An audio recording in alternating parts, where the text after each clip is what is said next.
Bon,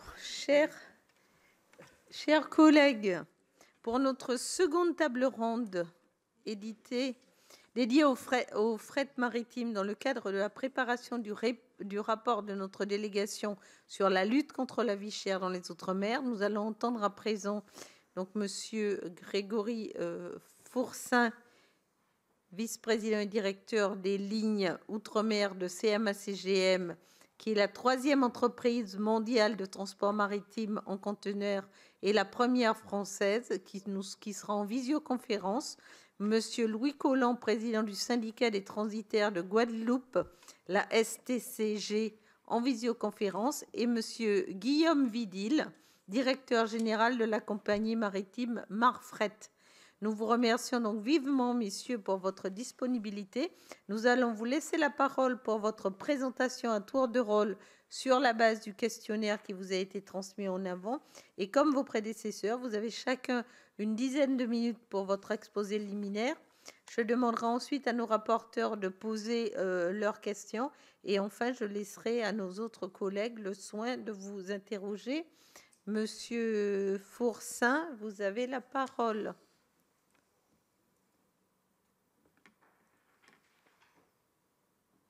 Donc, monsieur... Oui, bonjour. Bonjour.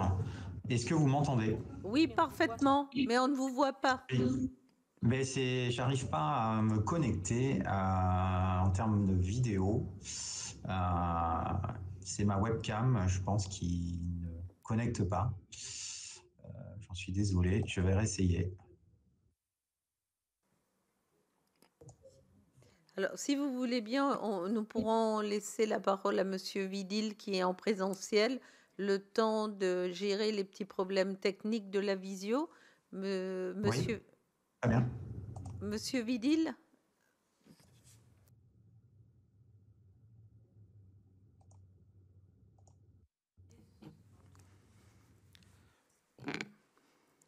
Bonjour, merci beaucoup de cette invitation. Je suis ravi d'être ici pour échanger avec vous sur la desserte des Outre-mer. Donc la compagnie maritime Marfret a été créée en 1951. La jeunesse de l'entreprise, c'est le tramping en Méditerranée avec des échanges entre Marseille et Alger. Et dans les années 80, avec l'avènement du container, nous avons démarré nos activités sur les Antilles, ce qui fait que nous avons un attachement particulier à cette destination et nous sommes sensibles aux préoccupations de ses habitants et à la problématique de la vie chère. Voilà, donc sur cette thématique-là, je pense qu'il est important de dire que Marfret a participé à de nombreuses tables rondes et à de nombreux groupes de travail organisés par les services de l'État, notamment l'autorité de la concurrence, et qui a délivré un document en 2019 qui fait référence pour nous, qui a été structuré autour des rapports de la DGCCRF, de la Direction générale des douanes, de la Direction générale des Outre-mer et de la Direction régionale des finances. Et selon ce document, l'incidence du fret maritime sur les prix finaux est inférieure à 5%. Donc avec les surcharges manutention et carburant, cette proportion représente en moyenne 10%. Donc dès lors, le transport maritime n'arrive logiquement qu'à la 7e position parmi les facteurs contribuant à la vie chère, et ne fait pas l'objet de recommandations particulières de l'autorité de la concurrence. Donc, depuis sa genèse, Marfret, qui travaille sur les Antilles, a pu observer des années 80-90 à aujourd'hui la dégringolade du fret maritime. Et nous avons vu passer le fret d'un équivalent pour le 40 pieds de 12 000 euros aux alentours des 2 500 euros, comme c'est le cas aujourd'hui. Et voilà, donc sans remonter aussi loin, notamment sur les 10 dernières années, nous observons une baisse continue du taux de fret sur ces destinations. Donc je je voudrais signaler que le maintien global de ces conditions économiques a été rendu possible par deux éléments principaux.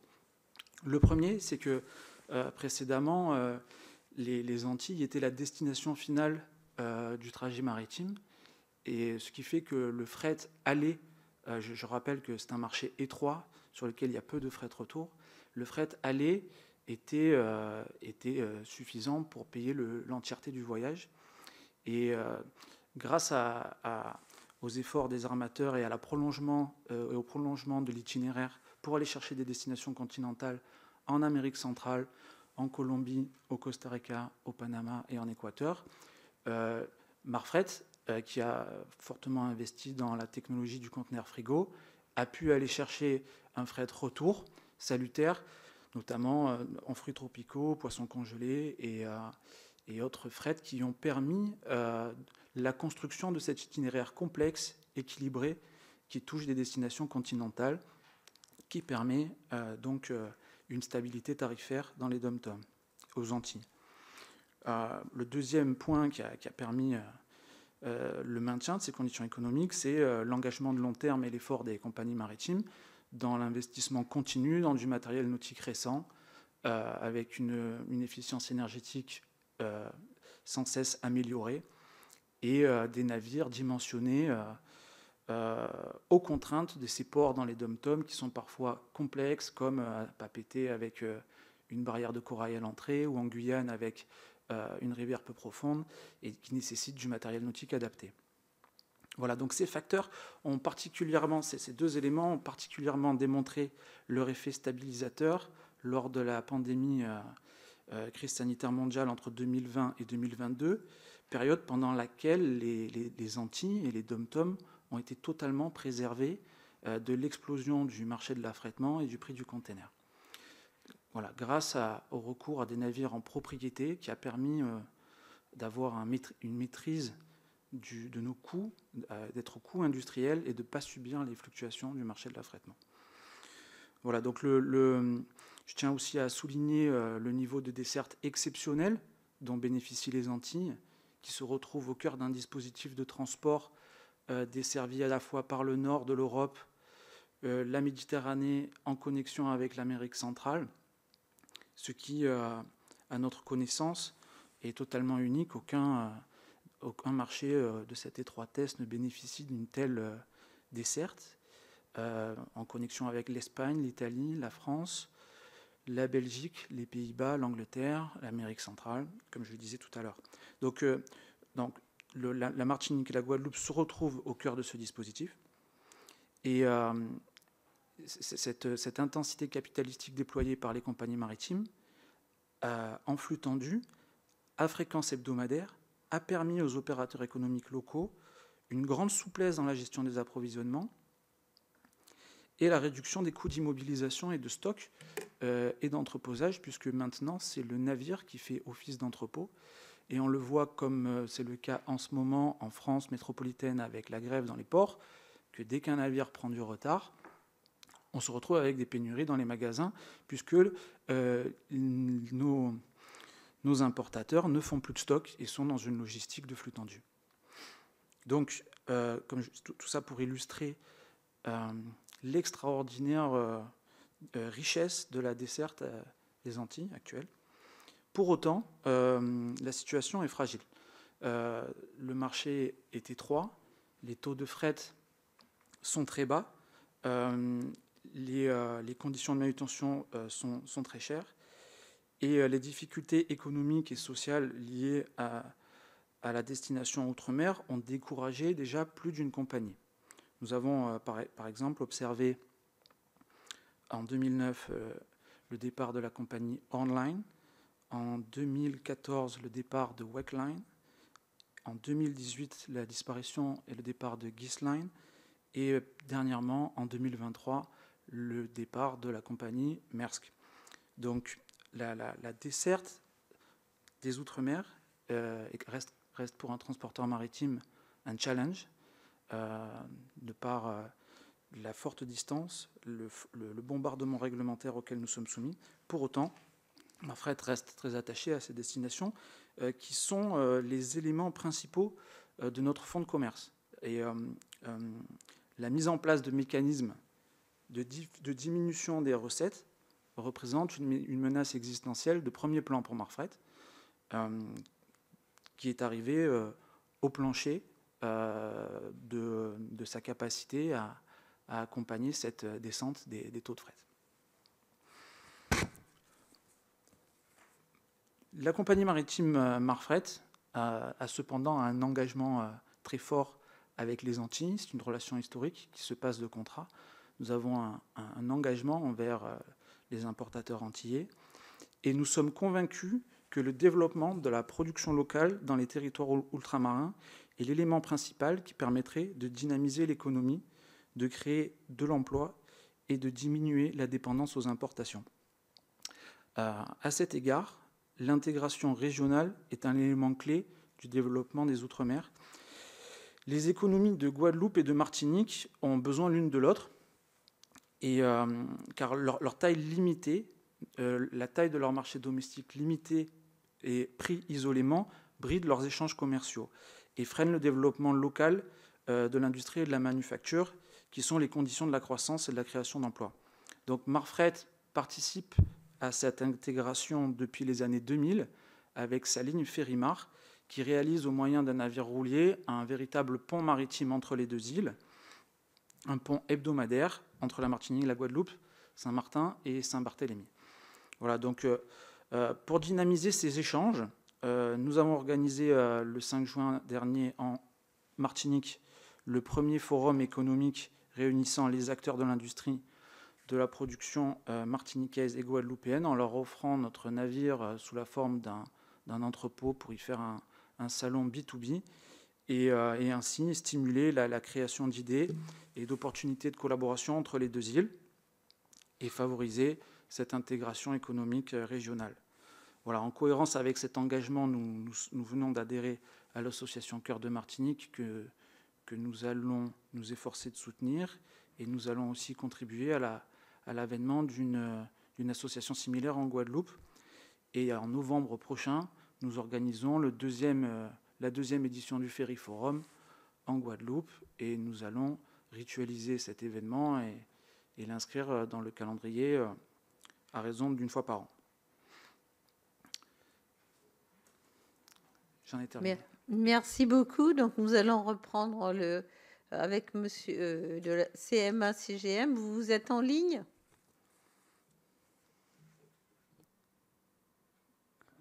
Ah, on l'a perdu définitivement.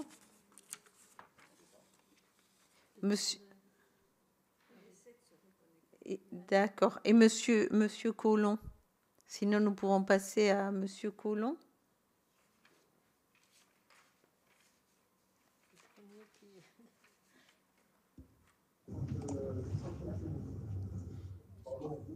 Ah, monsieur Forcin?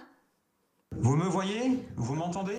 On ne vous voit pas, on vous entend, mais c'est bon. pas possible. Mais ce n'est pas. Ah oui, là, on vous voit.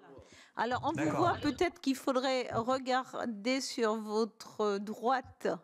On vous voit. Voilà, exactement, nous vous voyons. Alors moi, il faut que je vous voie maintenant. Je vais tourner ma caméra comme ça. Voilà. Bonjour et désolé pour le contretemps et pour les problèmes techniques.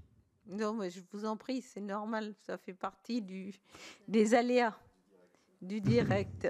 Alors, nous sommes à votre écoute. Bien. Merci de nous donner la parole. Et je vais parler au nom du groupe CMA-CGM.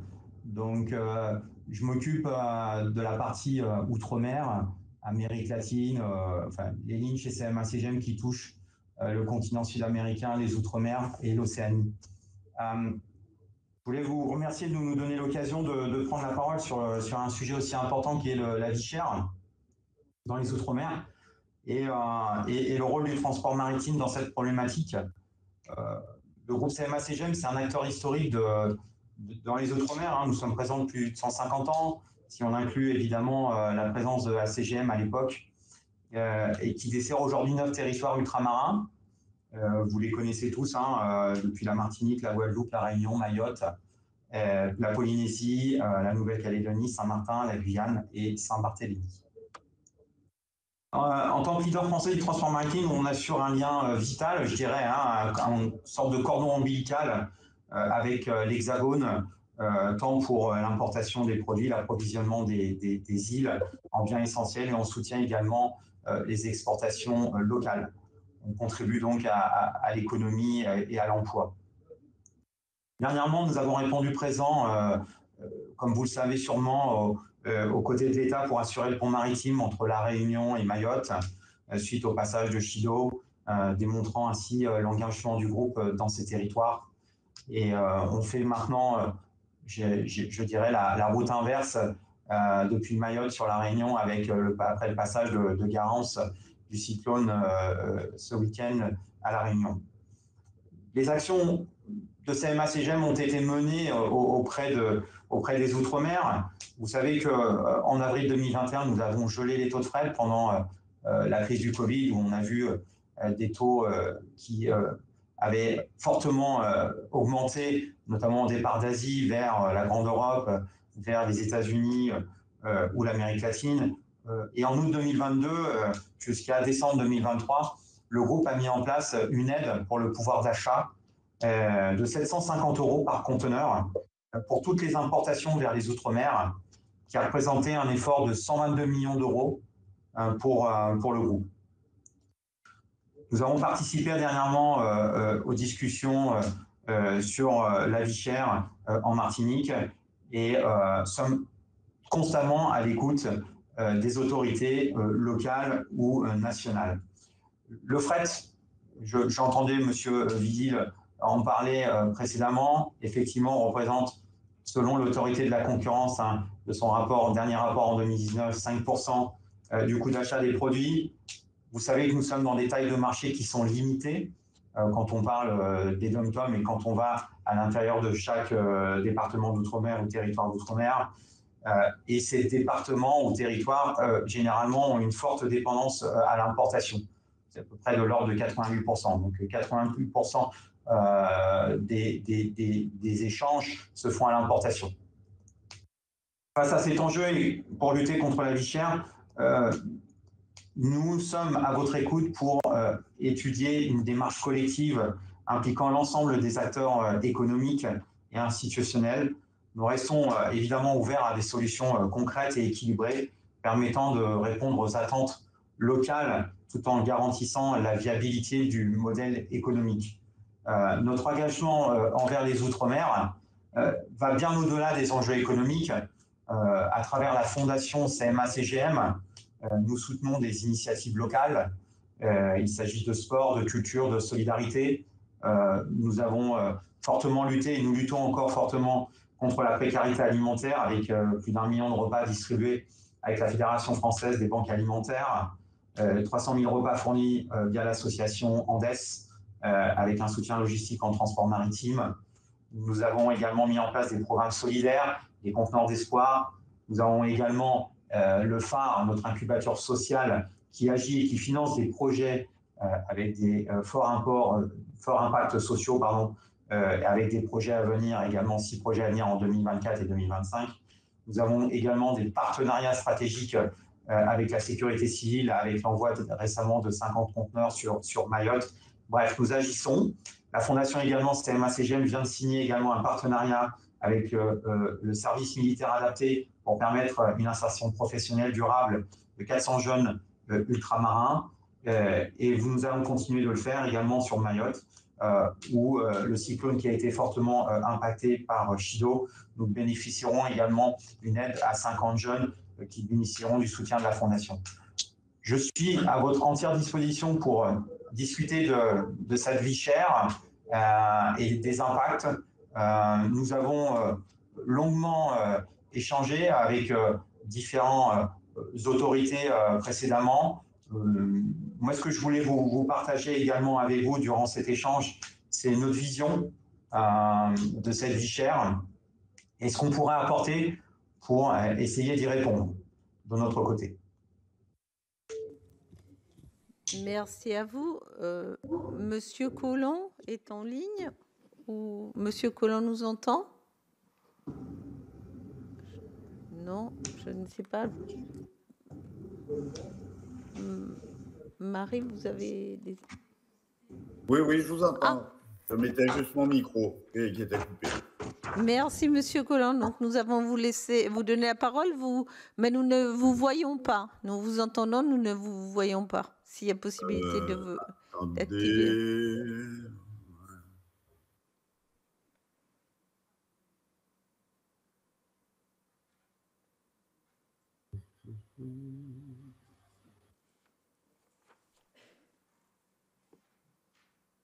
J'essaye de... Apparemment, il y a des problèmes pour T. Ah, d'accord. Voilà, ça y est.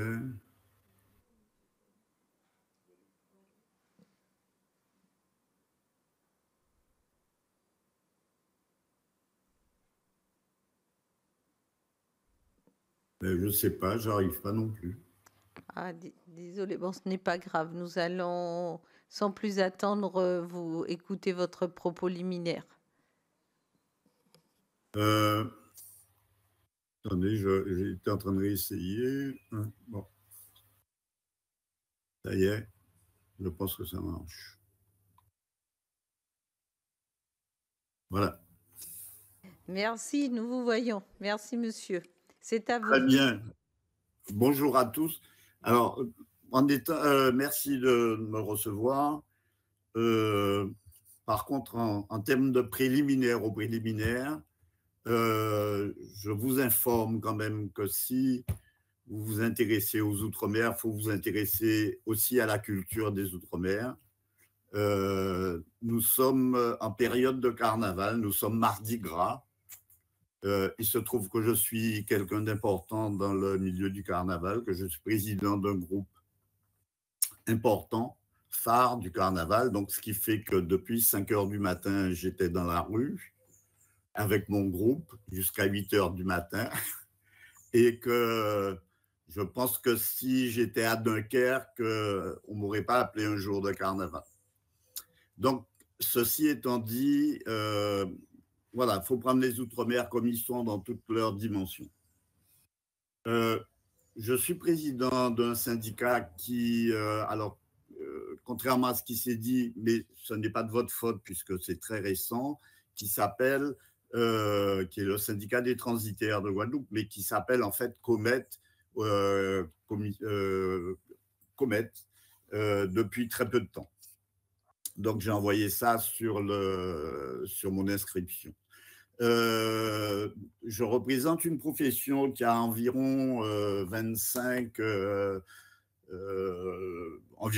membres en Guadeloupe. Tous ne sont pas au syndicat, mais les plus grandes, globalement, sont dans notre syndicat professionnel. Et donc, je vais parler au nom de celle-là. Il y a beaucoup de questions qui ont été posées, donc je vais essayer de ne pas répondre à celles qui correspondaient plus aux compagnies, qui sont très bien représentées là. Je profite de l'occasion pour les saluer, et qui peuvent donc parler des problématiques spécifiques à ces compagnies.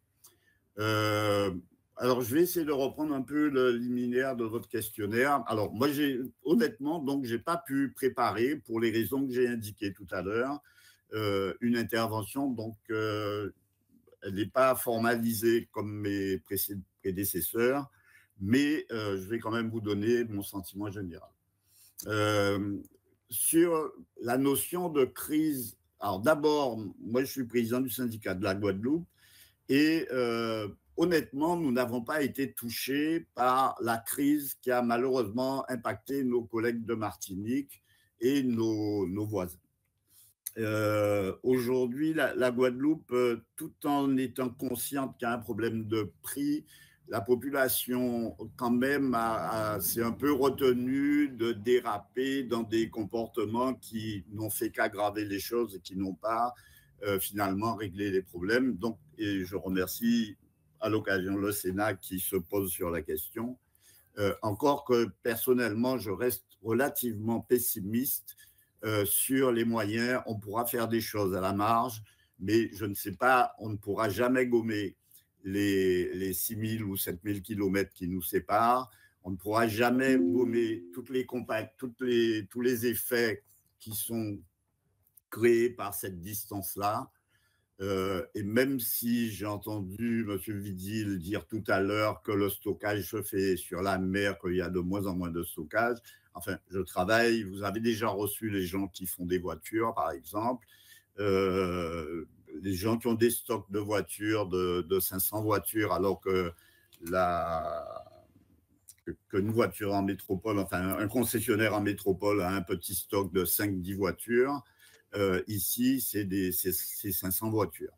Donc, avec toutes les conséquences que ça a, les immobilisations financières, les lieux de stockage, la surveillance de ces lieux de stockage, enfin, etc.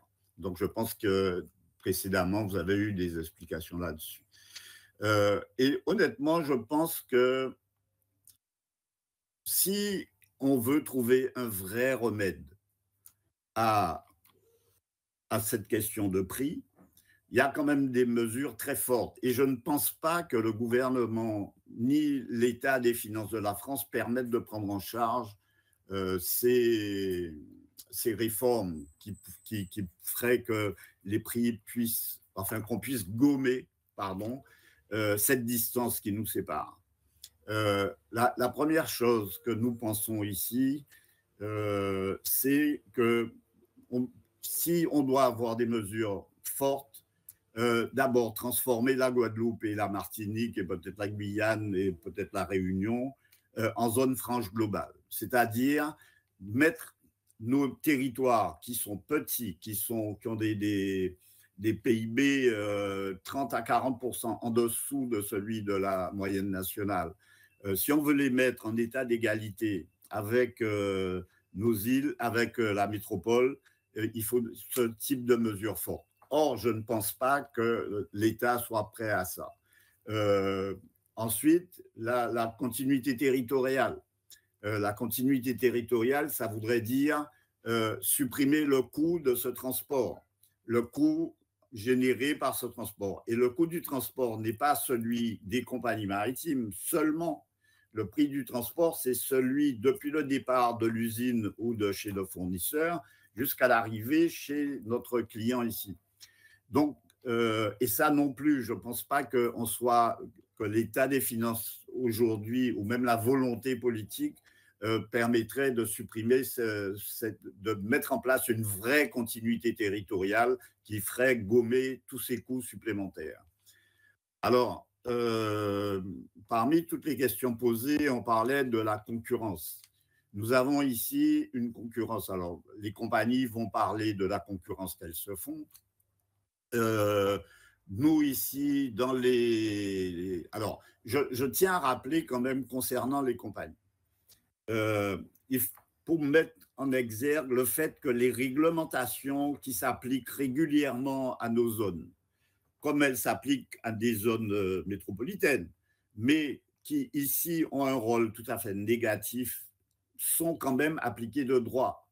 Et donc, résultat de l'opération, la communauté européenne, par exemple, a supprimé les conférences maritimes. Les conférences maritimes qui existent dans le monde entier, y compris dans la zone Caraïbe, étaient des lieux où on négociait avec les compagnies maritimes les conditions de fret, les conditions de surcharge, etc.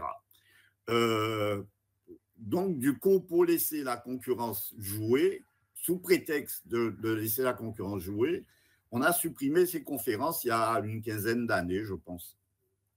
Eh bien, en faisant ça, on a supprimé le lieu où avait lieu des négociations. Et ces négociations n'ont plus lieu. Les compagnies, donc du coup, sont libres de fixer. Alors, je ne suis pas en train de dire qu'elles ont exagéré, que les prix ont augmenté de manière anormale.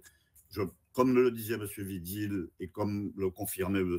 De Fourcin, les compagnies ont toujours joué le jeu des Antilles en maintenant les prix à dans des mesures favorables. Pour poursuivre, donc, j'ai pris quand même quelques notes. Le problème, c'est un des problèmes personnellement pour notre profession, c'est qu'est-ce qu'on compare quoi? Qu'est-ce qu'on compare aujourd'hui? On compare la Guadeloupe, la Martinique, la Guyane, etc., la Réunion, à la métropole. Le point de comparaison, c'est même pas la métropole tout court, c'est la région parisienne. Mais à quel moment on nous a comparé à nos voisins?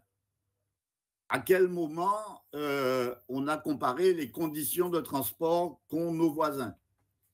Et je pense qu'une vraie étude sérieuse sur les coûts qu'il y a chez nous doit être une étude comparative aussi avec les coûts de nos voisins. Combien coûte un paquet de biscuits à la Dominique et combien coûte un paquet de biscuits en Guadeloupe? Et là, on voit la différence. Est-ce que vous savez par ailleurs que les commerçants de Sainte-Lucie ou de la Dominique viennent acheter chez nous dans les supermarchés des produits qu'ils vont revendre dans leur pays? Donc, vous pouvez vous imaginer la différence que ça fait.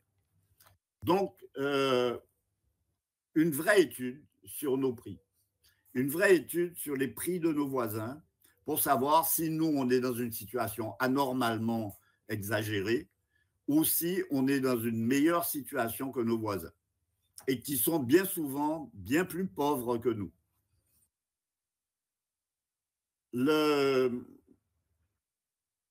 À titre d'expérience, enfin pas comment dirais-je, en complément sur ce sujet des compagnies, il faut qu'on comprenne aussi qu'on a des compagnies qui sont attachées à nos îles, qui ont un comportement responsable vis-à-vis de nos îles, et ces compagnies-là ne sont pas les compagnies du sud-est, d'Asie, de l'Asie. Il faut savoir qu'il y a quelques jours, suite aux événements de la Martinique, les compagnies, la conférence des compagnies transporteuses de véhicules d'Asie a décidé de ne plus toucher la Martinique. C'est-à-dire que pendant qu'on est en train de parler de savoir comment on va faire baisser les prix, les Asiatiques ont décidé qu'ils n'emmènent plus de voitures à Martinique. Comme ils ne vont plus emmener de voitures à Martinique, ils vont les emmener peut-être en Guadeloupe. Et s'ils les emmènent en Guadeloupe, eh bien, il faudra coûter 1 000 € de plus pour transporter ces véhicules-là à la Martinique. Et donc, le coût des voitures de la Martinique vont prendre 1 000 € de plus. Et nous, pendant ce temps-là, on essaie de faire des petits rattrapages sur nos coûts, etc. Donc, il faut qu'on soit conscient de toute cette difficulté-là, de la complexité du transport, de la complexité du monde de la logistique. Et malheureusement, on n'en tient pas toujours compte. Concernant le problème de la concurrence, mais la concurrence, elle fonctionne, mais au détriment de qui? La concurrence, aujourd'hui, pratiquement tous les petits transitaires de Guadeloupe ou de Martinique ont disparu et sont en train de mourir petit à petit, au bénéfice de nos collègues qui font partie de notre organisation professionnelle, mais qui sont des multinationales. Et toute la réglementation qui, sans arrêt, est mise en place pour nous, qui sont des contraintes extrêmement fortes, ne sont qu'au bénéfice de ces grandes sociétés qui, finalement, petit à petit, nous poussent à la sortie. Donc, voilà un peu pour le résultat d'une concurrence très forte et pas forcément maîtrisée et qui se fait au détriment des entreprises locales. Est-ce que c'est une bonne chose de faire disparaître nos entreprises locales? Parce que quand on va donner tout le fret à des compagnies qui sont nationales ou multinationales, je ne sais pas comment on pourra avoir des pressions sur des sociétés allemandes qui viennent ici ou des sociétés belges ou qui viennent d'ailleurs. Donc aujourd'hui, il y a quelques entreprises locales, elles sont toutes en train de mourir une après l'autre, y compris la mienne.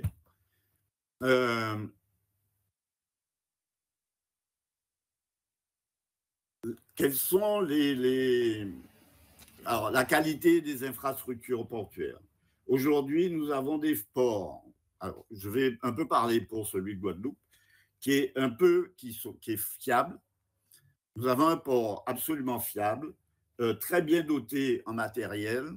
Nous sommes en train, avec la CMA, CGM, fait de gros investissements pour améliorer et rendre notre port encore plus compétitif qu'il n'est.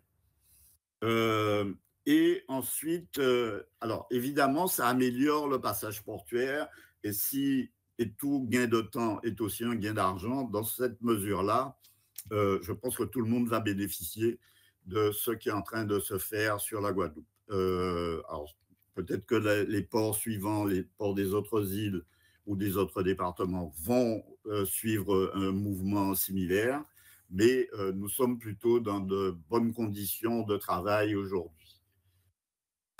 Concernant les frais portuaires, je dirais que ceux-ci, en règle générale, suivent les cours, le coût de la vie, et il y a des augmentations régulières tous les ans, mais qui suivent en général donc ces coûts de la vie.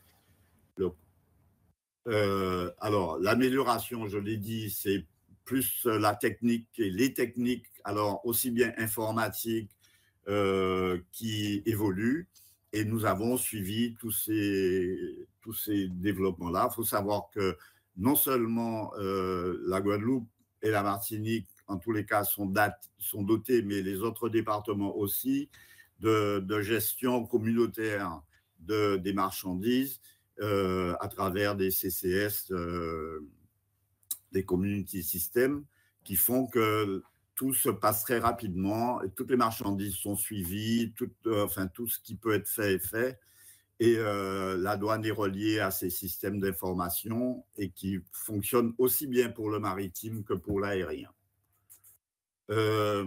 Ensuite, les procédures de dédouanement, vous souleviez, la question est soulevée des procédures de dédouanement. Alors, là, je vais être un peu plus sévère. Nous subissons toutes les modifications qui sont faites dans les codes communautaires, dans les fonctionnalités douanières, où tout se complique de plus en plus. Alors, ça a un coût, ça a un problème, ça influe, sur les entreprises. Ça devient de plus en plus difficile justement pour toutes nos petites entreprises de suivre ces modifications. Il faut savoir que vous parliez de DAU, mais le DAU, c'est le passé. Nous allons rentrer dans ce qu'on appelle pour le moment la nouvelle déclaration. La nouvelle déclaration, c'est aujourd'hui, on fournit dans un DAU 56 données. On devra fournir environ 120 données dans la nouvelle déclaration. Et ça, pour fournir les données, il faut qu'il y ait quelqu'un qui s'assoie devant un clavier et qui rentre les données une après l'autre. Ça deviendra de plus en plus compliqué de faire une déclaration. Et la difficulté pour nous dans les DOM, c'est que quand on prend ce type de décision, c'est-à-dire qu'il est décidé dans un cas précis que toutes les positions douanières soient déclarées dans la déclaration. Jusqu'à présent, on pouvait faire ce qu'on appelait des concentrations. Donc, on concentrait des données, des produits similaires dans une même position douanière jusqu'à certaines valeurs. Quand ça faisait de grandes valeurs, on les séparait, mais quand ça faisait des petites valeurs, on les gardait ensemble. Maintenant, il faudra séparer toutes les positions douanières. Nous avons questionné la direction des douanes sur ce sujet depuis plusieurs mois. Il n'y a aucune réponse là-dessus. Il faut bien comprendre que quand on fait un conteneur de marchandises diverses, alors nous on appelle ça de l'épicerie, mais de l'épicerie au sens le plus large du terme. Ça peut être de la pièce de voiture, ça peut être de la quincaillerie, etc. Du matériel électrique, on a certains clients pour lesquels on fait des déclarations. Les déclarations, c'est 40 positions. Et quand on fait ce type de déclaration de 40 positions, maintenant, ça va pratiquement au moins doubler le nombre de positions douanières. Le nombre de positions douanières, c'est le nombre de pages que la déclaration aura. Donc, on est en train de multiplier le coût du travail sur nos déclarations et derrière, on va nous dire, bon, qu'est-ce que vous pouvez faire pour baisser les prix? Donc, tout ça devient très compliqué.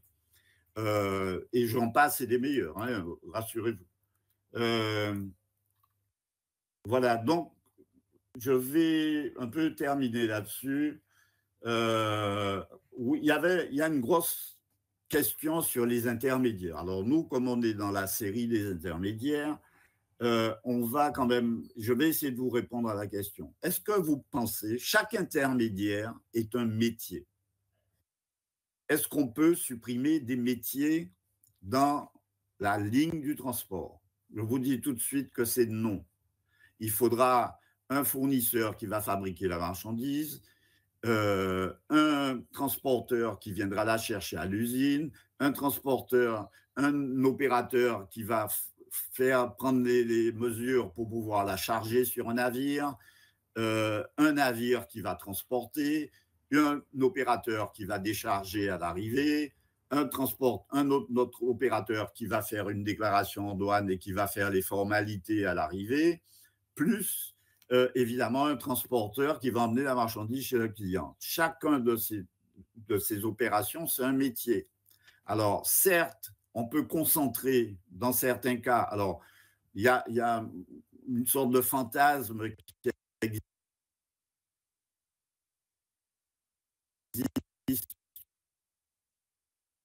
en disant tout le monde qu'il y a des grandes concentrations. Ce n'est pas.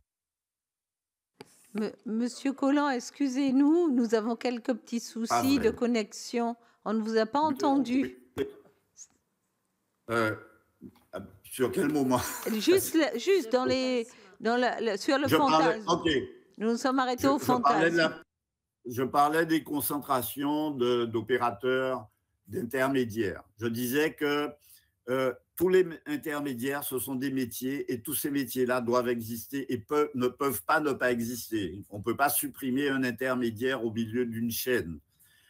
Et donc, certes, il y a de grands fantasmes sur la concentration de certains opérateurs pour ces intermédiaires, mais c'est très fantasmatique. Il y a même certains gros ils ont des centrales d'achat, certes, en France, mais ou des boîtes de transit en France, mais la plupart du temps, ici, ils travaillent avec des transitaires locaux. Enfin, c'est très variable. Et donc, on ne peut pas dire qu'il y ait une réelle concentration, sauf quelques cas un peu exceptionnels. Mais de toute façon, même quand il y a concentration d'intermédiaires, il y a quand même des métiers intermédiaires et chacun de ces métiers, chacune de ces sociétés, même quand elles sont intégrées verticalement, doivent dégager des résultats et doivent survivre. Et donc, on ne peut pas supprimer d'intermédiaires et on ne va pas supprimer d'intermédiaires. Enfin, ça me semble complètement illusoire. Donc, ça fait partie des choses dont on parle, mais qu'on ne maîtrise pas du tout et qu'on ne pourra jamais changer. Alors, après, il y a des pistes de réforme donc, que vous évoquiez sur la taxation à la valeur. C'est pour ceux qui ont un peu de recul, un peu d'histoire dans leur dos, on est sorti de là, ça fait 30 ou 40 ans. On est sorti de là parce que ce sont des systèmes qui emmènent des contrôles, d'abord des tricheurs, ensuite des contrôles, forcément pour voir les tricheurs. Donc, c'est pour ça qu'on a supprimé ça il y a 20, 30 ans, enfin, au moins 30 ans. Donc, c'est une espèce de retour en arrière, de revenir. On ne peut pas revenir au 19e siècle, on ne peut pas revenir au 20e siècle. Il me semble complètement illusoire, là aussi, de penser qu'on puisse retourner en arrière. On est dans un monde qui est différent. Le transport maritime a changé et les inconvénients de hier ne peuvent pas aujourd'hui revenir dans la boucle aujourd'hui, parce que c'est aussi un autre problème. On va réintégrer des problèmes qu'on avait éliminés il y a 30 ans ou 40 ans et qu'on va retrouver aujourd'hui. Donc, moi, je suis très, très sceptique sur ce genre de bonne idée. Oui, effectivement, c'est facile de dire que oui, on peut faire selon la marchandise, etc. Mais qui va aller vérifier que les déclarations sont bonnes? On est quand même dans un pays de débrouillardise, je parle de la France en général, et vous savez très bien que derrière, il faudra mettre les moyens de contrôle. Mais les moyens de contrôle, ça veut dire qu'il faudra mettre les conteneurs, aller les ouvrir, aller regarder ce qu'il y a dedans pour voir si les déclarations sont exactes. Voilà. Je tiens à faire une dernière remarque sur les mesures qui ont été prises dans le cadre et qui nous sont appliquées à partir pratiquement d'aujourd'hui sur la TVA, sur l'octroi de mer qui ont été prises à la Martinique, la TVA sur l'ensemble des îles. On se retrouve aujourd'hui. Est-ce que vous pensez que ça a une influence sur la réduction des coûts? C'est-à-dire qu'on a pris dans la poche de gauche les monnaies qu'on avait là-dedans, on les a remises dans la poche de droite, mais on est toujours aussi pauvre ou toujours aussi riche. On n'a pas changé. Aujourd'hui, vous devez acheter un camion à la Martinique. Comme on vous a mis de l'octroi de mer sur un camion, vous allez payer votre camion 25 000 € de plus que ce que vous le payez il y a quelques semaines. Et ce même camion est censé transporter des marchandises sur lesquelles on a fait baisser de l'octroi de mer. Donc, l'octroi de mer que vous avez pris d'un endroit, vous le remettez dans un autre endroit et finalement, quelqu'un va le payer et la richesse du pays n'a pas bougé. On n'a rien fait. Donc, voilà un peu. Moi, je suis aussi très sceptique sur les mesures qu'on prend bien souvent à l'emporte-pièce et qui ne servent absolument à rien. Et là, on a rendu des choses difficiles. On a permis à l'État, une fois de plus, de jouer dans des dispositifs d'exonération de TVA ou de taxation à la TVA. On vient d'ouvrir une nouvelle porte qui permettra à l'État de jouer en permanence dans cette histoire de TVA qui était fixée depuis nombre d'années. Et voilà. Donc, je pense qu'on ne fait pas attention à toutes les mesures qu'on prend qui sont bien souvent, qui ont comment dirais-je, des conséquences bien plus négatives qu'on pense. Voilà, je vous remercie de m'avoir écouté. J'espère vous avoir amené quelques lumières d'un professionnel ancien qui a de l'âge, qui a de l'expérience. C'est tout ce que je peux amener à votre connaissance. Merci, Monsieur Collomb. Vous avez été extrêmement complet et vous nous avez appris aussi énormément de choses. Et je suis vraiment navrée de vous avoir troublé dans votre carnaval, dont je sais qu'il est magnifique pour avoir pratiqué il y a quelques années. Donc j'espère que vous n'allez pas louper la parade de cet après-midi en Guadeloupe. Sans plus tarder, je vais laisser la parole à notre collègue Jocelyne Guidez. Moi, je vais être très, très courte parce qu'en effet, comme l'a dit Madame Jacques, vous avez été très, très complet, Monsieur Louis Colombe, en répondant pratiquement à toutes les questions. Moi, je vais juste peut-être revenir à Monsieur Guillaume Vidil par rapport, parce que c'est quelque chose que je ne savais pas, le fait que les navires, gardent le contenu pendant quelques temps plutôt que de le mettre chez les dockers, si j'ai bien compris, hein. Donc, ça veut dire quoi? Est-ce que à ce moment-là, vous ne perdez pas de l'argent, puisque le fait d'attendre certainement 2 ou 3 jours pour pouvoir défaire votre marchandise et qu'elle soit transportée dans les grandes surfaces ou ailleurs, est-ce qu'à ce moment-là, vous ne perdez pas un peu d'argent, sachant que vous avez dit que vous avez diminué votre fret de 11 000 € à 8 000 € si mes souvenirs sont bons? En fait, si vous voulez, l'industrie du container se structure autour de la fréquence hebdomadaire. Donc, admettons qu'on se positionne en Guadeloupe, tous les mercredis, le navire arrive de métropole. Donc, c'est un tapis roulant continu de containers qui arrivent en provenance de métropole qui permettent à l'importateur de s'exonérer d'une certaine logique de stockage et d'entreposage. En tout cas, nous, quand nous avons démarré, la fréquence était moins bonne. Admettons que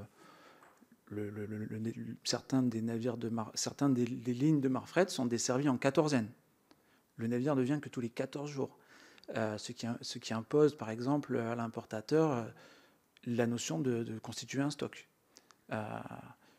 Donc, la haute fréquence à apporter à la desserte, la Martinique, la Guadeloupe, la Guyane, de Papeete, permet une certaine souplesse.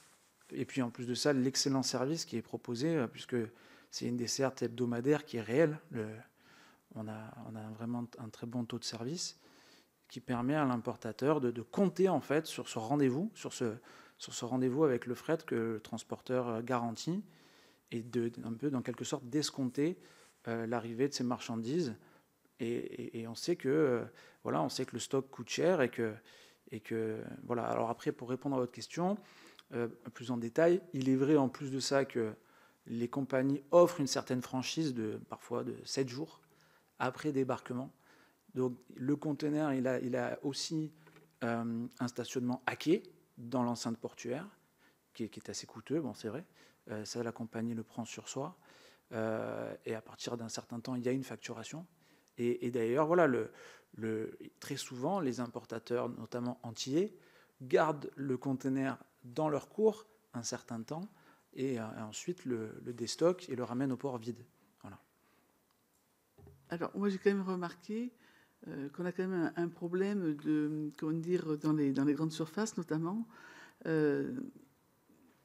On a souvent, carrément des vides,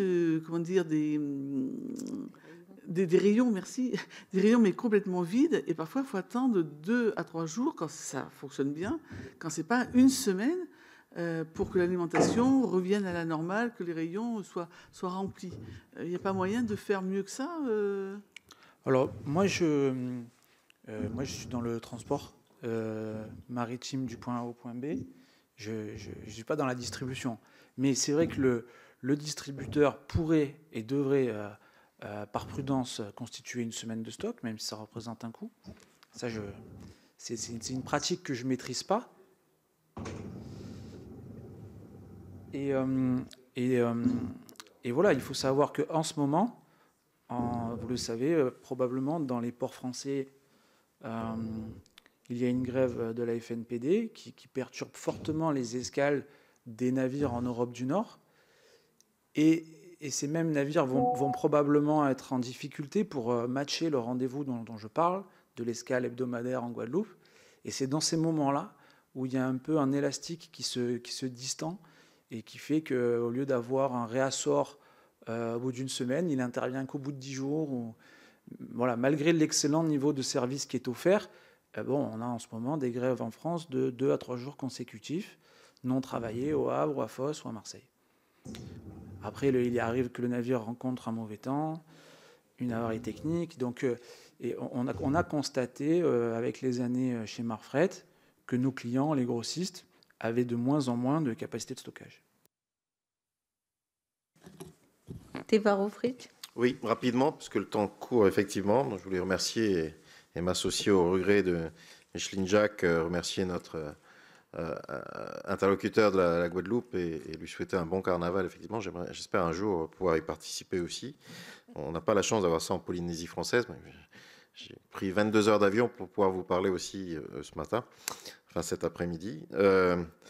Vous dire, d'abord vous remercier tous et peut-être 2 questions rapides parce que le temps court. Moi, je souhaiterais avoir l'avis peut-être des transporteurs maritimes sur l'aide au fret dont on a beaucoup parlé tout à l'heure.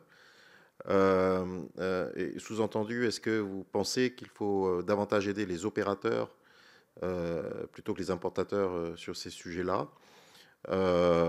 Comment positionner au mieux l'aide publique? Si vous avez un avis ou pas, d'ailleurs, vous pouvez ne pas en avoir, hein, c'est pas grave. Mais puisqu'on passe tout en revue, c'est intéressant. Une autre question peut-être sur le niveau de concentration du secteur et le nombre d'acteurs qui est assez restreint, peut-être par nécessité ou par fatalité, je ne sais pas. sur les Outre-mer en tout cas, et quelle vision vous en avez? On sait aussi qu'il y a, et dans le Pacifique, hein, je suis sénateur de Polynésie, un gros sujet autour de nos infrastructures portuaires compte tenu de l'évolution à terme des bateaux qui vont de plus en plus gros, dans un souci d'optimisation très certainement économique du fret. Deux questions sous-jacentes. Est-ce qu'il y a du coup matière à espérer qu'en fonction de cette évolution des cargos, on aura aussi une répercussion sur les prix? Puisque si on double, je crois, la volumétrie embarquée à chaque voyage, aura-t-on une répercussion sur les prix, ou est-ce que d'autres paramètres doivent être pris en considération? Et finalement, y a-t-il une place encore pour de petits acteurs en complément de ces énormes comment dire, trains des mers, si je puis m'exprimer ainsi? Est-ce qu'on peut dire toujours qu'en matière de transport maritime, small is beautiful? En tout cas, est-ce que ça sera au bénéfice du prix dans nos outre-mer? Voilà, question un peu ouverte, hein, mais c'est l'occasion, je crois, dans ces auditions, de pouvoir aller en dehors des sentiers battus. Merci. Je donnerai la parole à Monsieur Fourcin. Oui, merci pour la question. Les questions, Monsieur le Sénateur, je vais essayer d'y répondre. La première question sur l'aide publique, est-ce qu'on pourrait flécher différemment l'aide publique? C'est une bonne question. Je pense qu'il est important aujourd'hui de se rendre compte que des transporteurs maritimes et l'aide au fret, bon, même s'il y a des dissociés aujourd'hui, a peu d'impact sur le coût de la vie et sur le produit par la suite. Je pense qu'il faut vraiment intégrer ça dans la réflexion. Je pense qu'on a plutôt, nous, en tout cas chez CMA-CGM, des propositions un peu différentes sur de l'aide. Je pense que, d'ailleurs, en Polynésie, vous le faites aujourd'hui, et vous le faites un peu plus que d'autres territoires d'outre-mer aujourd'hui, c'est que vous importez pas forcément toute votre marchandise depuis la métropole, depuis l'Hexagone, et vous arrivez quand même à mitiger votre approvisionnement. Ce qui finalement vous permet, de pouvoir mitiger les arrivées de vos marchandises en vous approvisionnant de plus près. Donc, si je puis m'exprimer ainsi, des circuits courts, même si la Polynésie, ça reste quand même un endroit difficile à approvisionner, peu simple. Je ne parle pas de l'infrastructure, mais je parle des distances autour de vous et des produits à trouver, à importer. Et deux, vous offrez un peu plus de possibilités pour pouvoir dérisquer au niveau de vos importations. Ce qui est terrible pour nous, et ce que nous, on voit et ce qu'on entrevoit aujourd'hui dans ces marchés, c'est qu'on a finalement une importation de produits qui se fait trop facilement depuis l'Hexagone. Et que je pense qu'il serait à étudier d'autres circuits. La régionalisation en est un. On peut régionaliser le bassin Pacifique, ce n'est pas évident, mais on l'offre aujourd'hui. On offre des possibilités de pouvoir approvisionner les îles du Pacifique comme la Polynésie depuis l'Australie ou depuis la Nouvelle-Zélande. C'est quand même plus proche que depuis l'Hexagone, depuis la France. Il est important aussi de le faire dans l'océan Indien. Je pense à des choses qui peuvent paraître un peu évidentes, mais à Mayotte, par exemple, pendant la crise de Chido, on cherchait de l'eau minérale à tout va. On a approvisionné des tonnes d'eau minérale depuis la métropole et depuis la Réunion. Et à un moment donné, on ne savait plus comment faire pour trouver du produit rapidement. Et je vais vous donner une anecdote, je ne sais pas si vous êtes au courant. On a voulu importer, c'est pas moi, mais un importateur a voulu importer de l'eau de l'île Maurice. Cette eau de l'île Maurice, une eau minérale, je pense, je n'ai pas vérifié la marque, a été importée et elle a été vérifiée par l'ARS non conforme à ce qu'il fallait pour être conforme. Alors qu'on voyait à la télévision les pauvres Mahorais avec leur seau d'eau attendre que l'eau tombe pour pouvoir s'approvisionner en eau. Je pense qu'il faut qu'on soit un peu plus, le législateur, être plus flexible sur ces problématiques de réglementation, même si ici on touche quand même les produits alimentaires ou les produits de première nécessité. Mais je pense que pour certains produits, il faut qu'on aille plus vite et que ce soit plus simple pour importer et qu'on n'ait pas de barrière pour pouvoir importer de plus près et pour pouvoir créer moins de vie chère. Honnêtement, je pense que là-dessus, il y a du travail, je pense, à regarder sur cette facilitation de la régionalisation et des produits à importer. Pourquoi pas importer demain plus de produits de Kenya, du Mozambique vers Mayotte? Pourquoi tout faire d'Hexagone? Je pense qu'il y a des choses qu'on peut faire plus simplement. Ces pays produisent des produits de qualité. Il faut simplement, je pense, être un peu plus ouvert sur la manière dont on veut accepter l'importation du produit. La même chose pour la Réunion, par exemple, qui se débrouille aussi, qui importe également d'Afrique du Sud ou d'Asie par rapport à l'Hexagone. Les Antilles apportent énormément en masse d'Hexagone. Il y a des circuits courts. Chez CMA-CGM, par exemple, on propose des circuits beaucoup plus courts de Colombie, du Costa Rica, mais encore une fois, il y a des contraintes douanières ou des nomenclatures qui font que je ne peux pas importer, par exemple, des couches Pampers depuis la Colombie sur la Guadeloupe, alors que ça pourrait coûter peut-être un peu moins cher. Donc, je pense qu'il y a peut-être un travail à faire sur cette régionalisation. Je pense qu'il y a un travail collectif, je pense, sur l'intérêt de pouvoir se sourcer de plus près et de pouvoir justement faire réduire cette facture finalement après sur le consommateur final. Sur la partie des acteurs, aujourd'hui, il y a un certain nombre d'acteurs sur les différents ports et départements d'outre-mer et territoires d'outre-mer, MSC, Maersk, CMA-CGM, Marfret et d'autres, à Pilot, notamment en Polynésie, ils sont présents. Il faut imaginer quand même qu'on a des marchés quand même qui sont limités en termes de pénétration, en termes de taille. Donc, pour nous, on ne peut pas offrir, si vous voulez, un service qui va d'un point A et à un point B, qui serait par exemple la Polynésie. Nous sommes obligés aujourd'hui de multiplier les ports de destination. La ligne phare aujourd'hui qui descend chez vous, monsieur le sénateur, chaque semaine, ça fait plus de 2 ans maintenant que nous avons ce réseau. Avant, elle venait tous les 15 jours. Maintenant, elle vient toutes les semaines.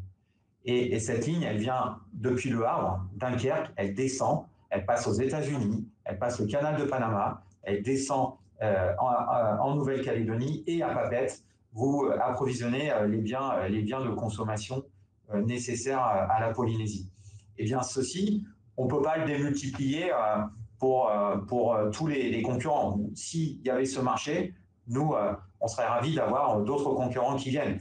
C'est quand même une sacrée aventure de quand même venir et de faire ce tour du monde, parce qu'en fait, on fait un tour du monde depuis la métropole, l'Hexagone, et on revient ensuite par l'Australie, la Nouvelle-Zélande, on retraverse le canal de Panama et on remonte sur le Nord-Europe.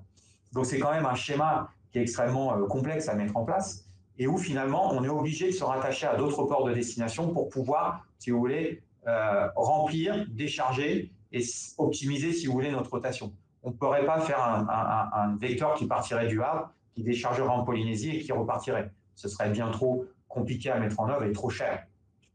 Le prix, j'ose même pas y penser, du fret serait terriblement élevé.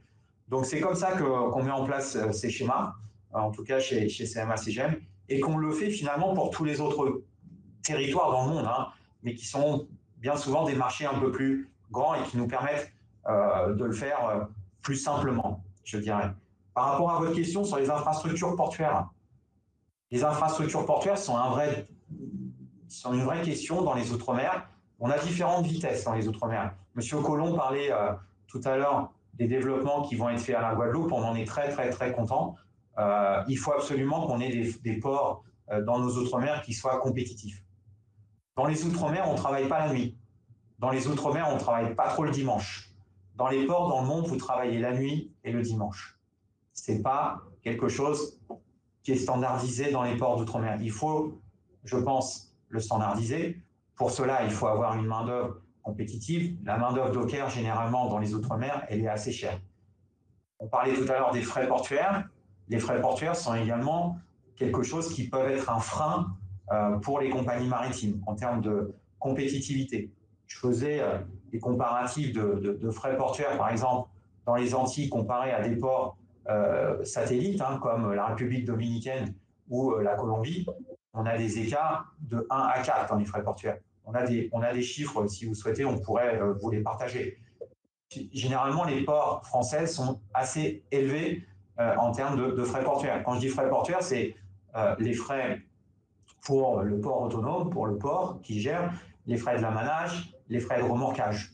Donc ça, ce sont des coûts quand même qui sont extrêmement élevés comparés aux autres ports concurrents de la région généralement.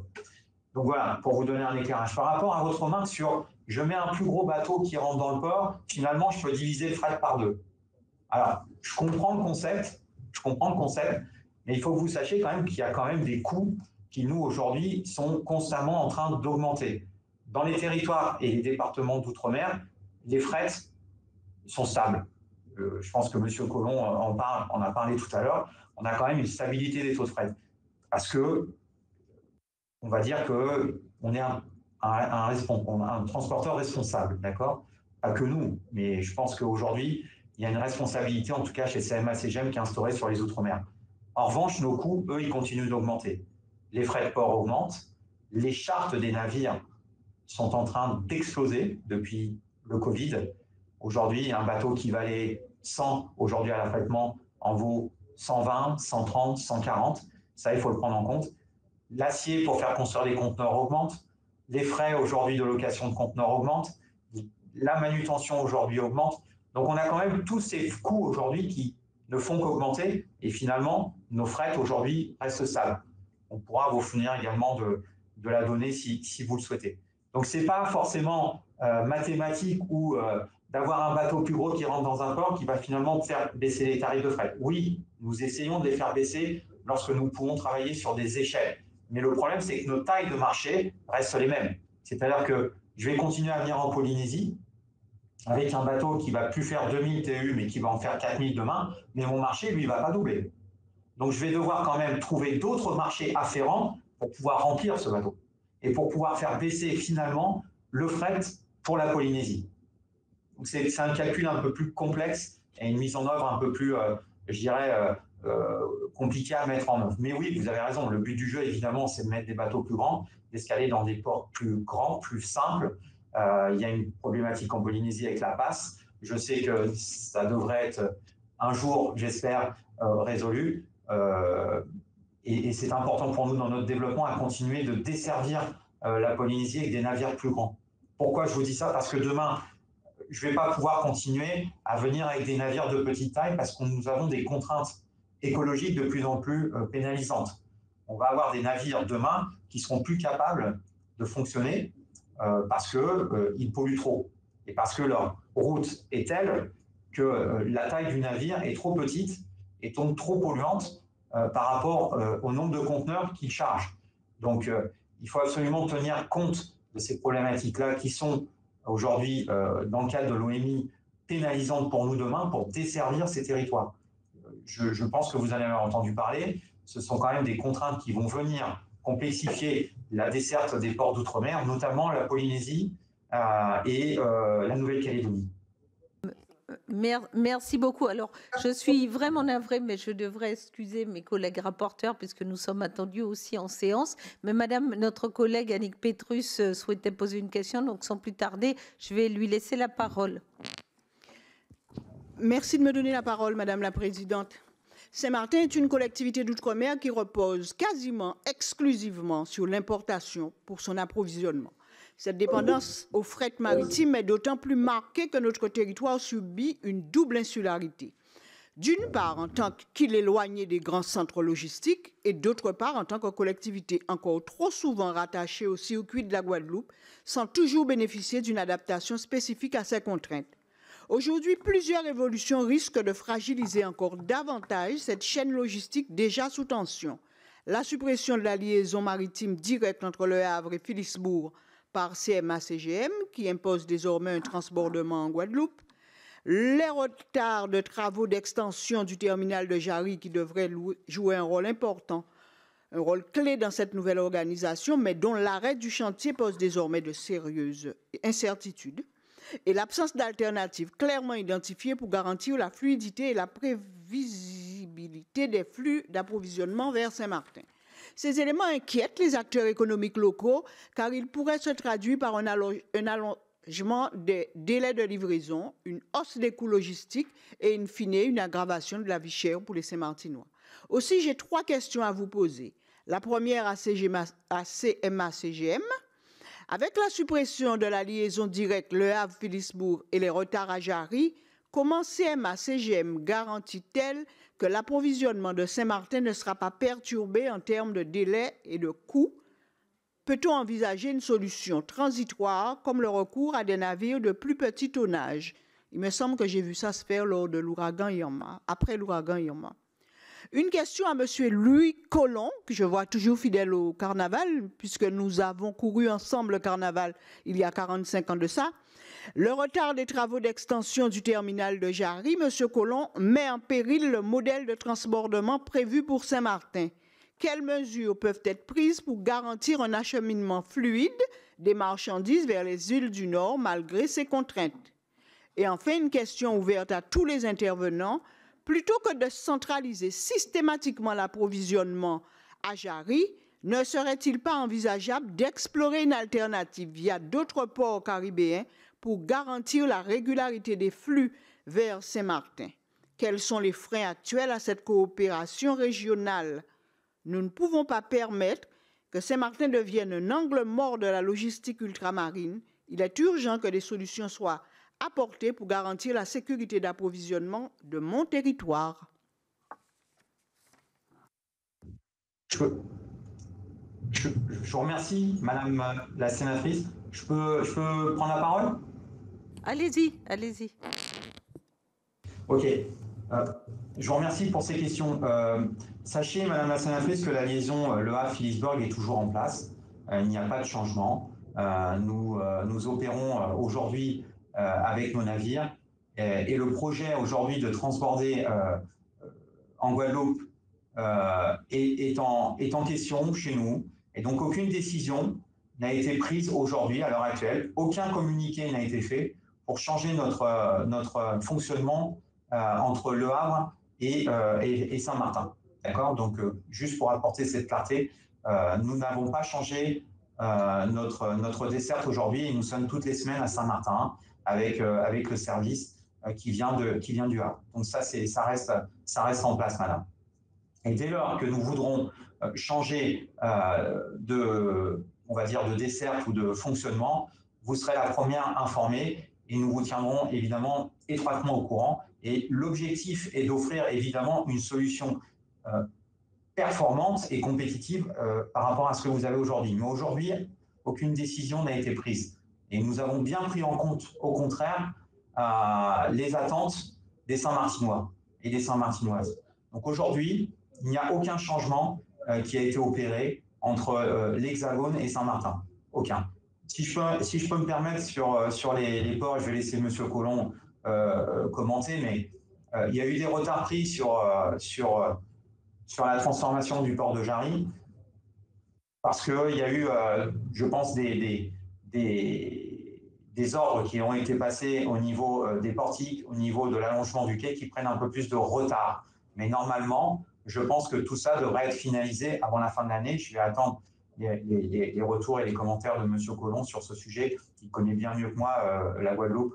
Mais en tout cas, juste pour apporter de l'apaisement et pour vous rassurer, nous sommes toujours à vos côtés sur Saint-Martin. Nous resterons à vos côtés. On a bien pris en compte les attentes et on est aujourd'hui au départ du Havre en direct sur Saint-Martin. Quant à votre réflexion sur est-ce qu'il ne serait pas mieux de pouvoir passer par d'autres ports, la Guadeloupe, c'est quand même très proche de Saint-Martin en termes de distance. Donc, il apparaissait intéressant de passer par la Guadeloupe pour pouvoir desservir Saint-Martin. Nous le faisons chaque semaine avec un bateau qui passe chez vous, qui s'appelle le Minaire, qui est un bateau dédié. Il s'arrête aussi à Saint-Barthélemy.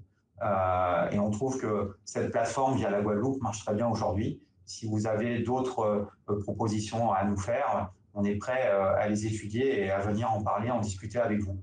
Mais sachez qu'aujourd'hui, Saint-Martin est au cœur de nos attentions. Merci à vous. Monsieur Collomb, vous êtes toujours là? Oui. On ne vous entend pas.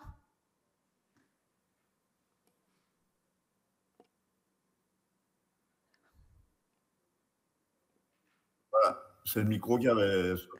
Super, merci, on vous entend.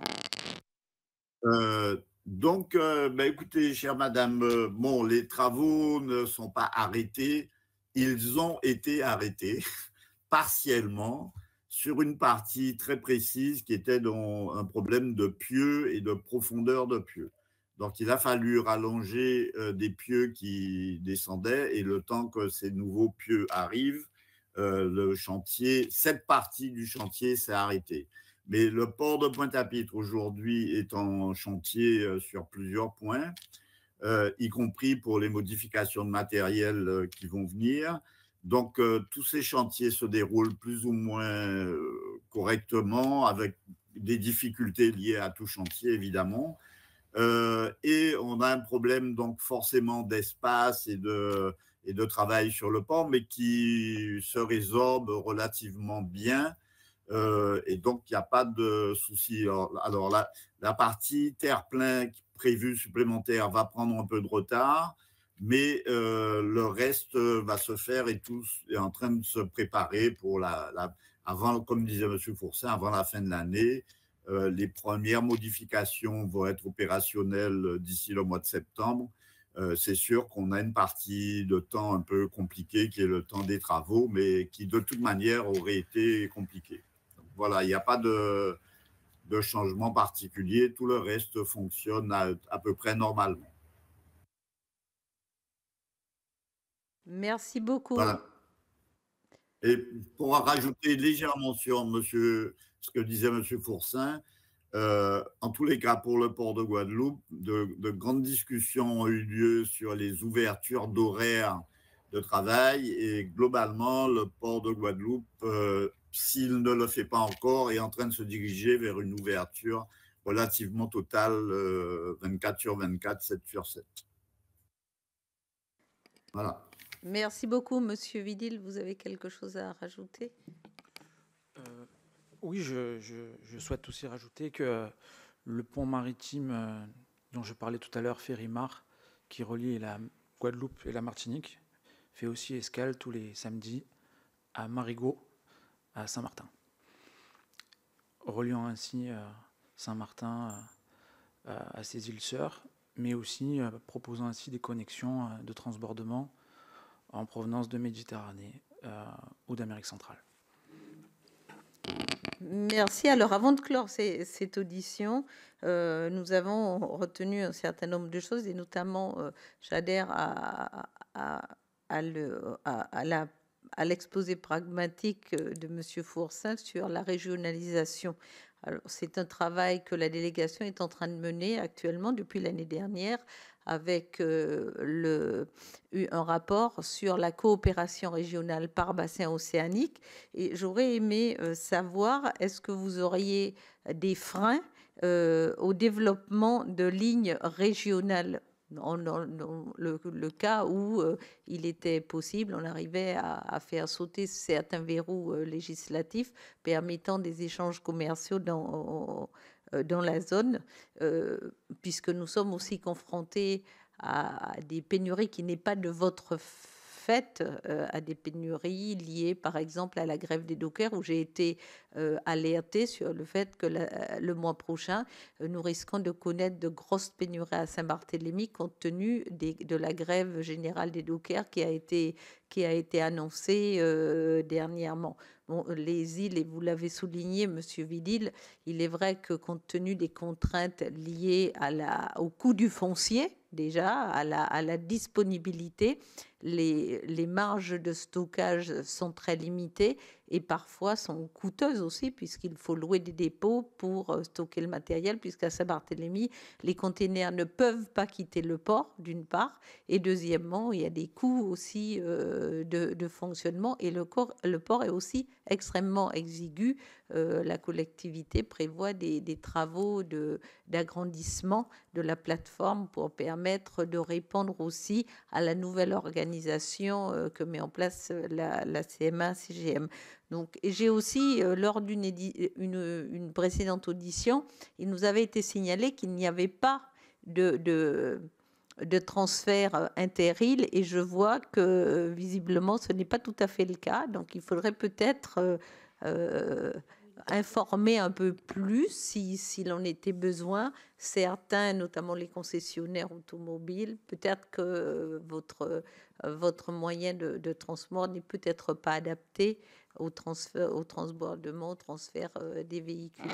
Voilà, merci beaucoup. Et puis, je suis encore navrée de vous avoir imposé un peu de retard. Vous vouliez ajouter quelque chose, Monsieur Villit? Non, oui, juste pour terminer, le sénateur de Polynésie disait tout à l'heure, demandait si est-ce que Small était toujours beautiful. C'est vrai que nous, Marfret, nous sommes une PME dans un monde de géants, mais vous avez avec Marfret un partenaire à votre disposition pour étudier des lignes régionales. Marfret, nous sommes un regional carrier, nous sommes un transporteur de proximité, et notre pont maritime roulant entre la Martinique et la Guadeloupe prend des véhicules légers. Très souvent, les armateurs asiatiques ne font qu'une escale et nous utilisent pour dispatcher dans les autres îles. Donc nous faisons des transferts véhicules au départ de la Guadeloupe vers la Martinique et vers les îles du Nord. Monsieur Fourcin, vous souhaitez vous exprimer? Oui, Madame Jacques, c'est par rapport à votre point sur la régionalisation qui est pour nous un élément critique pour, j'espère, faire baisser cette vie chère, honnêtement. Je pense qu'il y a une méconnaissance, je pense, localement des services que nous offrons en sus des services normaux. D'accord? Je vous donne un exemple. Je pense qu'il y a des gens qui ne savent pas aujourd'hui que nous venons de Costa Rica, de Colombie, que nous allons également en Jamaïque avant d'aller en Guadeloupe, en Martinique. Et il faut que je tiens. Et on a la même chose en océan Indien. Nous parcourons également les îles de l'océan Indien. Nous faisons Maurice, nous faisons Madagascar avant d'aller à la Réunion ou en connexion avec la Réunion et aussi vers Mayotte. Donc on a ces sujets qui sont vraiment importants à nos yeux, qu'on peut développer ensemble. Et je pense que cette régionalisation, pour nous, elle est fondamentale pour faire baisser le coût d'approvisionnement des produits. C'est important. On a parlé également des nomenclatures et des limitations également des produits que les gens souhaiteraient importer, mais qui ne peuvent pas aujourd'hui faire. Et enfin, mon dernier point, c'était vous apporter également notre soutien auprès des CCI, auprès des conseils départementaux régionaux pour pouvoir faire, je pense, des actions localement. Je pense qu'aujourd'hui, on a une barrière, excusez-moi, une barrière de la langue, par exemple, pour appeler demain un fournisseur colombien, un fournisseur costaricain, parler espagnol ou parler anglais avec un fournisseur, par exemple, de l'île Maurice, et pouvoir démarrer une affaire et pouvoir importer et essayer de sortir de cette importation depuis l'Hexagone qui coûte malheureusement trop cher ou plus cher la plupart du temps. Voilà. Et je pense que c'est quelque chose qu'il faut vraiment travailler ensemble, et ça passe par plus de formation, plus, je pense, de propositions de la part de CMA-CGM, de Marfret et des autres concurrents pour mettre en œuvre ces services régionaux et développer ces circuits courts d'approvisionnement, vous évitant ce type de pénurie, parce qu'en Hexagone, on a des problèmes, non seulement vous parlez des dockers, Madame Jacques, mais on a également des problèmes de mauvais temps. Il fait très très mauvais au nord de la France depuis un moment. Et donc quand on a des tempêtes et que les bateaux ils sont obligés de s'arrêter ou d'aller moins vite, on ne peut pas prendre de risques sur nos marins. Forcément, on a des retards. Et des retards qui occasionnent parfois sur des conteneurs qui transportent des salades qu'on aurait pu acheter au Costa Rica ou en Colombie ou ailleurs, pourraient être traités différemment. Voilà, c'était mon point. Merci, je vous remercie. Alors déjà, les travaux que nous avons menés sur le bassin océan Indien nous a amené à déposer une proposition de résolution qui fera l'objet aussi d'un déplacement après le 22 mai à Bruxelles pour la défendre. Et l'idée, c'est évidemment de travailler sur tout ce qui concerne l'agroalimentaire, l'énergie et les déchets, puisqu'il y a une vraie problématique aussi de déchets par bassin océanique de manière régionalisée. Donc, vous nous confortez dans ces travaux et j'en suis aussi ravie. Donc, c'est un sujet qui nous tient particulièrement à cœur, à l'ensemble des élus de la délégation, puisque et nous allons poursuivre nos travaux en ce sens. Et vous savez que vous serez tous, Monsieur Vidil, Monsieur Coulon aussi, vos éclairages nous seront précieux. Si vous avez des informations complémentaires à nous envoyer par écrit, nous sommes preneurs. Merci infiniment. Ah, Monsieur Coulon. Oui. Juste un petit mot. Sur les obstacles dans le trafic régional, il convient de rajouter les problèmes bancaires, les problèmes sanitaires, phytosanitaires. Il faut savoir que les conteneurs qui viennent de beaucoup de pays d'Amérique centrale, s'ils ont de la terre sur la base du conteneur, ils ne peuvent pas rentrer en Guadeloupe. Donc, il y a quand même un certain nombre d'autres difficultés qui n'étaient pas prévues là. Donc, non plus, à prendre en compte. Vraiment. Merci beaucoup à vous et puis à très bientôt. Au revoir. Au revoir.